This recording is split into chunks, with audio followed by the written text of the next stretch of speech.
Hello everyone, welcome to Saroj Mishra YouTube channel में। YouTube channel पर आप सभी का बहुत बहुत स्वागत है। एआईसी की तरफ से डिटेल रिक्रूटमेंट एडवर्टीजमेंट रिलीज की गई है, जिसमें कि परमानेंट पोस्ट है एडमिनिस्ट्रेटिव ऑफिसर स्केल 1 की। इसमें ग्रेजुएट भी अप्लाई कर सकते हैं, एनी पोस्ट ग्रेजुएट भी एलिजिबल है एप्लीकेशन करने के लिए।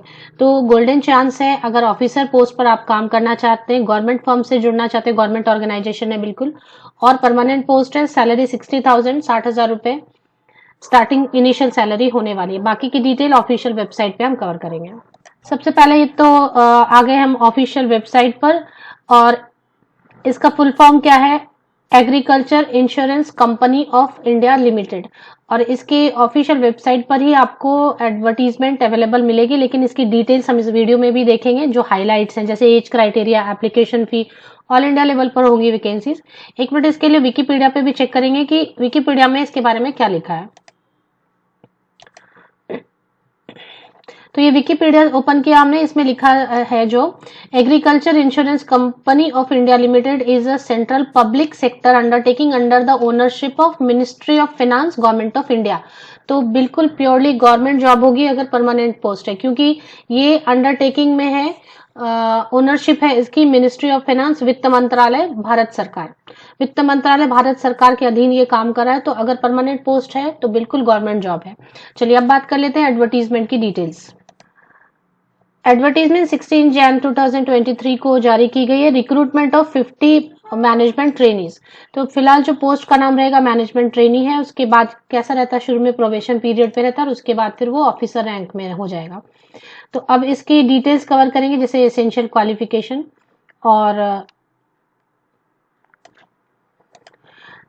emoluments and benefit. The selected candidate would be paid a consolidated pay rupees 60,000 per month for the 1 year of training। तो पहले तो 1 year ट्रेनिंग में रखेंगे मैनेजमेंट ट्रेनिंग, उस वक्त आपको 60,000 60,000 मिलेंगे, बाद में सैलरी बढ़ जाएगी।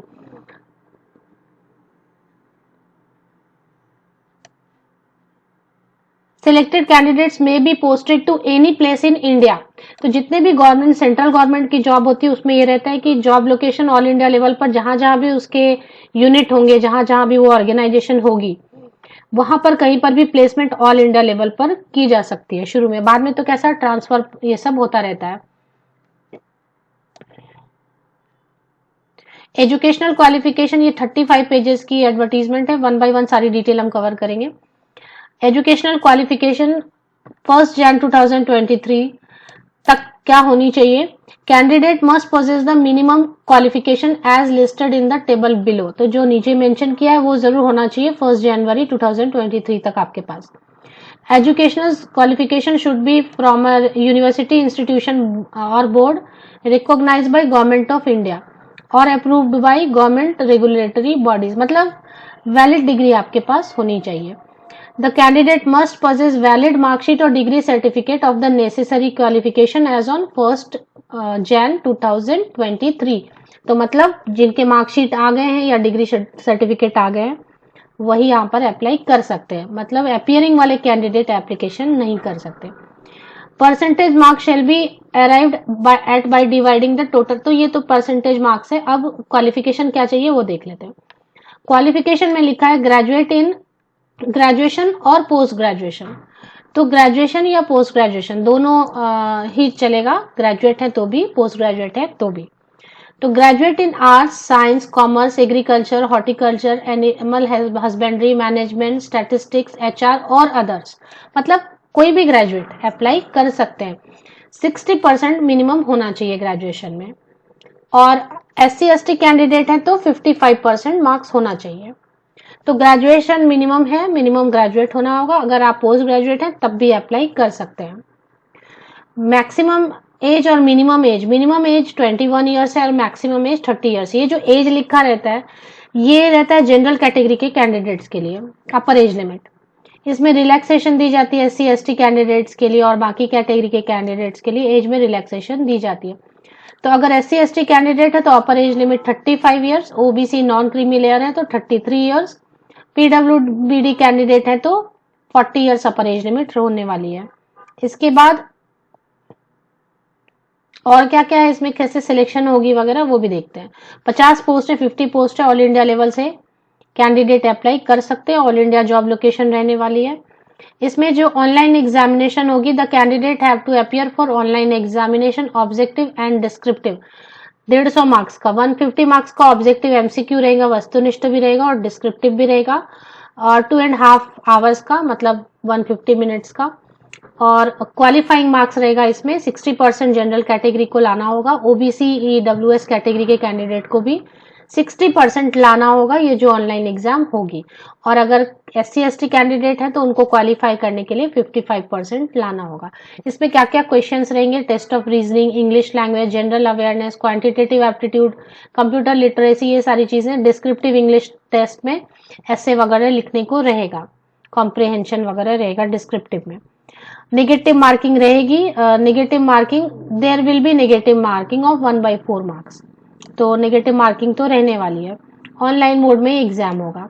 अब इसमें जो है हिंदी इंग्लिश कौन सी भाषा में होगा, ये यहाँ पे आपको पढ़ना होगा। फिलहाल मुझे हिंदी इंग्लिश ऐसा कुछ नजर नहीं आ रहा है। हिंदी में भी होगा ही एग्जाम, तो जो भी सेंट्रल गवर्नमेंट के होते हैं तो हिंदी और इंग्लिश 2 ऑप्शंस रहते ही हैं।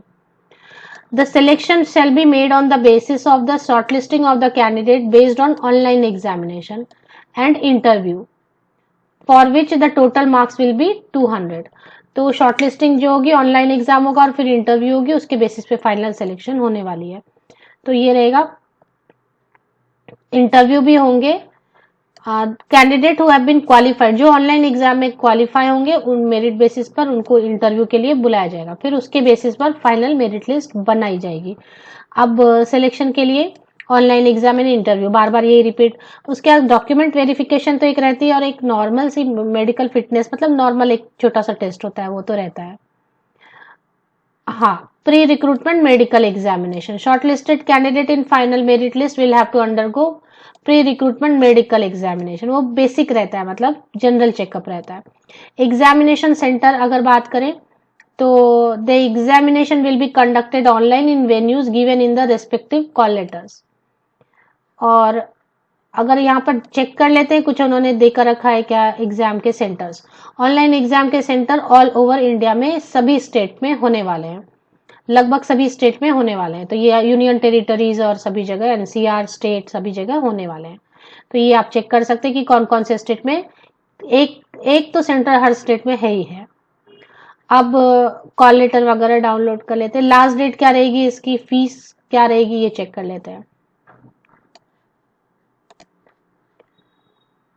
Registration, online registration and payment of fee 17 January 2023, मतलब आज 17 जनवरी है। 17 जनवरी से ऑनलाइन एप्लीकेशन शुरू हो गई है। 5 फरवरी तक ऑनलाइन एप्लीकेशन जारी रहेगी। ऑनलाइन एग्जाम की डेट भी दे दी है 25 फरवरी तक। अगर आप कैसा होता है कंपटीशन की, आप लोग बहुत सारी तैयारी करते रहते हैं, अलग अलग जगह पे एग्जाम देते रहते हैं, तो ऑलरेडी इंग्लिश की general knowledge, awareness, general awareness, reasoning, ये सब तो ऑलरेडी प्रिपेयर्ड ही रहता है। तो उसके बेसिस पे अप्लाई करना चाहते हैं तो कर सकते हैं। 10 दिन पहले जो है कॉल लेटर दे दिए जाएंगे। ऑनलाइन ये सब भी 10 दिन पहले दे दिए जाएंगे। टोटल 50 पोस्ट हैं, जिसमें कि अनरिजर्व कैटेगरी, जिसे आप जनरल कैटेगरी, ओपन कैटेगरी बुलाते हैं, उसमें 19 पोस्ट रहने वाले हैं। फी की डिटेल भी चेक कर लेते हैं।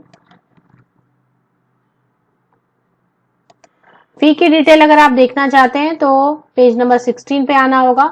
फी नॉन रिफंडेबल होती है। एक बार आप फी पे कर देते हैं तो वो कभी भी किसी भी सर्कमस्टांस में विड्रॉ नहीं कर सकते, मतलब रिफंड नहीं मिलता है। Application fee, intimation charges non refundable. 17 Jan to 5 फरवरी तक कर सकते हैं। SC ST PWBD कैंडिडेट अगर है तो 200 रुपीज लगेंगे, और बाकी जितने भी categories, general category, EWS, OBC category, even female भी हैं तो उनको जिस कैटेगरी में आएंगे उसके हिसाब से, क्योंकि फीमेल कैंडिडेट के लिए कोई रिलैक्सेशन अलग से नहीं दी है, हालांकि दी जाती है हर जगह पे। तो बाकी सभी SC ST PWBD के लिए 200 रुपीज, बाकी सभी कैटेगरीज के लिए 1000 रुपीज एप्लीकेशन फी होने वाली है। ऑफिशियल वेबसाइट पर देखेंगे कि कहां पर ये एडवर्टीजमेंट है। Agriculture insurance company of India limited में, जैसे ही आप ऑफिशियल वेबसाइट पर आएंगे, थोड़ा स्क्रॉल डाउन करेंगे तो आप देखेंगे राइट हैंड साइड में लेटेस्ट में आपको नजर आएगा रिक्रूटमेंट ऑफ 50 मैनेजमेंट ट्रेनीज। तो ऑनलाइन एप्लीकेशन भी यहीं पर कहीं आपको पोर्टल मिल जाएगी। अगर प्रॉब्लम होती है तो आप इसमें लिखें, मैं फिर से इसके लिए ऑप्शन कहीं तो भी लिंक आएगी, आई थिंक इधर ही लिंक आ जाएगी, यहीं पर लिंक आएगी आई थिंक लेटेस्ट में ही। तो एक बार आप चेक कर सकते हैं, आज 17 को लेट नाइट आए हो सकता है, तो 18 जनवरी या उसके बाद चेक कर सकते हैं, या करियर में एक बार चेक कर लेते हैं, करियर में अगर लिंक जनरेट हो गई हो तो। हाँ, यहाँ पर लिंक है, recruitment of 50 management training, click here for live link. तो ये लाइव लिंक जो दिया हुआ है ना, तो करियर में जाना है और वहां से लाइव लिंक ओपन करके एप्लीकेशन यहाँ पर है, रजिस्ट्रेशन करके आप ऑनलाइन एप्लीकेशन कर सकते हैं। तो कैसे आपको पहुंचना है, पहले ऑफिशियल वेबसाइट पे जाना है, उसमें करियर में जाना है, आपको करियर ऑप्शन मिलेगा, यहाँ पे करियर में क्लिक करेंगे तो recruitment of 50 management trainees advertisement पढ़ लें आराम से बैठ के, काफी वक्त है, बिना पढ़े कभी भी एप्लीकेशन नहीं करनी चाहिए। कुछ बॉन्ड की भी कंडीशन है, तो बॉन्ड की कंडीशन पढ़ लेनी चाहिए पहले, अदरवाइज पैसे वेस्ट होंगे आपके। और फिर यहाँ पर click here for live link, तो ये अप्लाई करने के लिए ऑफिशियल वेबसाइट की लिंक आप विकिपीडिया से भी ले सकते हैं। अगर आप चाहते हैं तो मेरे इसी यूट्यूब वीडियो के डिस्क्रिप्शन बॉक्स को नीचे तक स्क्रॉल डाउन करके चेक करेंगे तो भी आपको लिंक अवेलेबल मिलेगी ऑफिशियल वेबसाइट की, जो मैंने विकिपीडिया से ही ली हुई है।